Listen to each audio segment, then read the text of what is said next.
Yakisoba is the ultimate, I'm not sure what to make, but I need some dinner type of meal.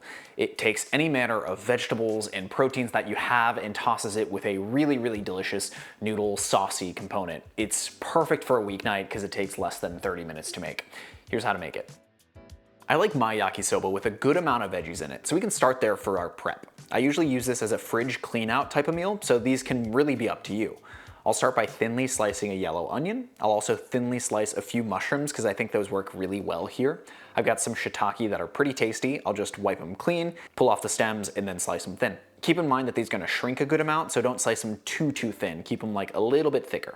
Peel and julienne a carrot or two for more crunchy goodness. I've got a bell pepper that I'll cut down into a julienne as well. Last of the main veg is gonna be 1/4 of a head of green cabbage cut into large chunks. These get a little bit wilted and soak up the sauce in a really, really pleasing way. It's also a good way to add a ton of bulk to this. At the end of the day, this is gonna end up being about half vegetable and then like 30% noodle, 20% protein. That's how I like it at least. You can do more or less. For aromatics, garlic and ginger are really good. Garlic is that kind of savory flavor, and the ginger brings a little bit of sharp acidity to an otherwise salty, sweet dish. Now for the sauce that really makes this dish special. This falls into the category of yoshoku that I talked about in my tonkatsu video. Those are those like Western style Japanese dishes. Honestly, this sauce is so similar to that tonkatsu sauce that you could probably just replace that for it. To make this, use 30 grams of ketchup, 30 grams of Worcestershire sauce, 20 grams of oyster sauce, and 20 grams of soy sauce. For extra sweetness, add a pinch of sugar to taste. This could be a little or a lot, but that's up to you. This is our sauce totally sorted.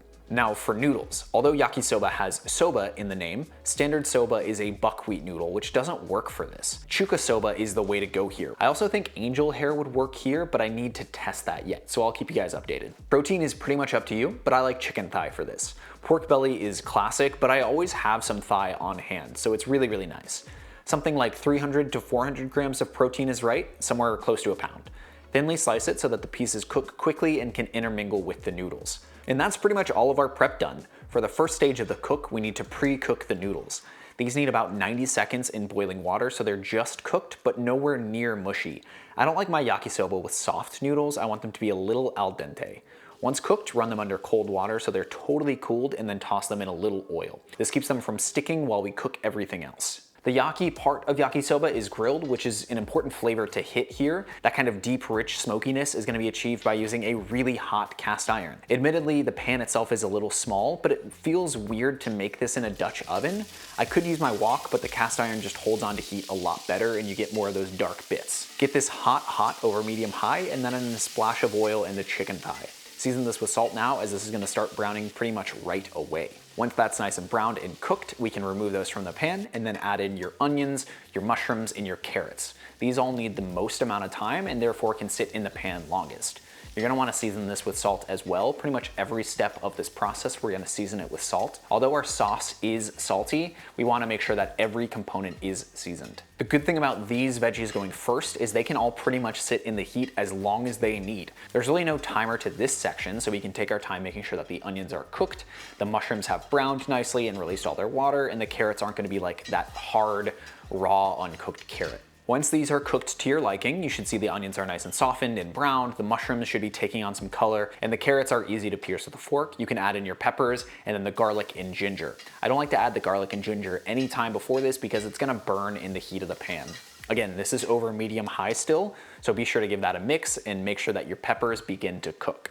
Once they're slightly tender, probably like a minute or two, add in your cabbage. The cabbage needs a little bit of time to fully cook before the noodles go in, so I just wanna make sure that they're not like hard and crunchy as well, but they're not gonna be overcooked. Part of a good yakisoba is making sure that every vegetable has good texture to it. Our cabbage is in, so we can add our sauce and our noodles. As I mentioned, this pan is probably a little bit small for this, so the mixing process takes a little bit more effort and a little bit more care. If you had like a massive griddle, that would be perfect. Again, a Dutch oven could work, just feels a little weird to me, and it doesn't look as good on camera, so I'm doing this for you guys. We can add our chicken and all of those juices that rested along with it. The nice thing about chicken thigh is that as it sits while we cook everything else, it's not gonna turn dry and really like chalky like a breast would. Keep the pan nice and hot here and be sure to continue mixing until all of your noodles are coated in that beautiful sauce and you start to hear a little bit of frying going on. The sugars in the sauce are gonna begin to kind of caramelize, and this is where we're gonna get that really, really dark, smoky flavor that's really nice.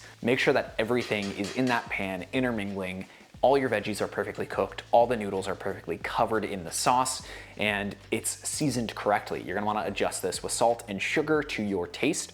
I always think it needs a little bit more salt. This is maybe contentious, but I also think that yakisoba benefits from a little bit of heat.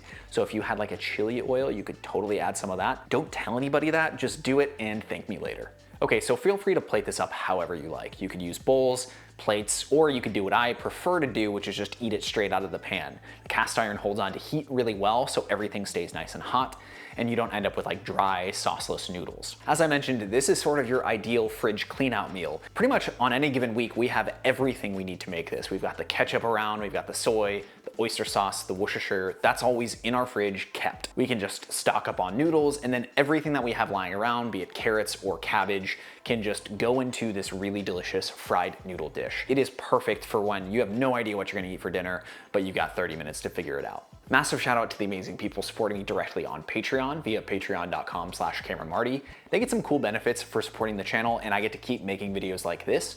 So check it out and consider becoming a patron. If that doesn't work for you, I totally get it. You can show your support by subscribing and liking the video. Now, if you're in need of more saucy noodle goodness, check out this pad ki mao recipe. It is spicy, it is sweet, it is absolutely delicious. Thank you so much for watching. Cheers.